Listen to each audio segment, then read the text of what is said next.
গত ১৯ জুন মধ্যরাতে রাজধানীর ফকিরাপুল এলাকায় মাদক কারবারিদের গ্রেপ্তার করতে অভিযান চালানোর সময় ডিবিকে লক্ষ্য করে সন্ত্রাসীরা গুলি ছোড়ে। এ ঘটনায় ৩ পুলিশ সদস্য আহত হন।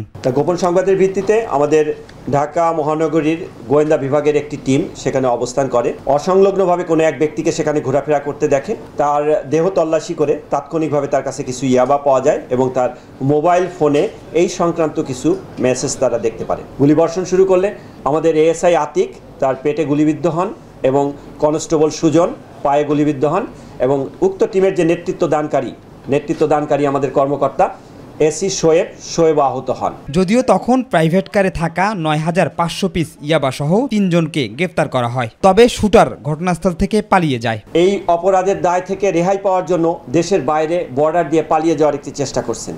এরকম তথ্যের ভিত্তিতে আমরা তাৎক্ষণিকভাবে যশোর জেলায় আমাদের টিম প্রেরণ করি। প্রায় ৩ ঘন্টা অপারেশন পরিচালনা করার পর আমরা তাকে ভিতর থেকে বের করে এনে গ্রেপ্তার করতে সক্ষম হই এবং তার কাছ থেকে তাৎক্ষণিকভাবে একটি 7.62 পিস্তল এবং 2 ম্যাগাজিন গুলি আমরা তার কাছ থেকে উদ্ধার করি। পুলিশ জানিয়েছে গ্রেপ্তারকৃত বাপ্পি ২০১০ সাল থেকে বিভিন্ন মাদক ব্যবসা চালিয়ে আসছে। তার বিরুদ্ধে অস্ত্র ও মাদক সহ ১১টি মামলা রয়েছে। এ ঘটনায় এখন পর্যন্ত ১২ জনকে গ্রেপ্তার করা হয়েছে। শিমুল খান, মাই টিভি, ঢাকা।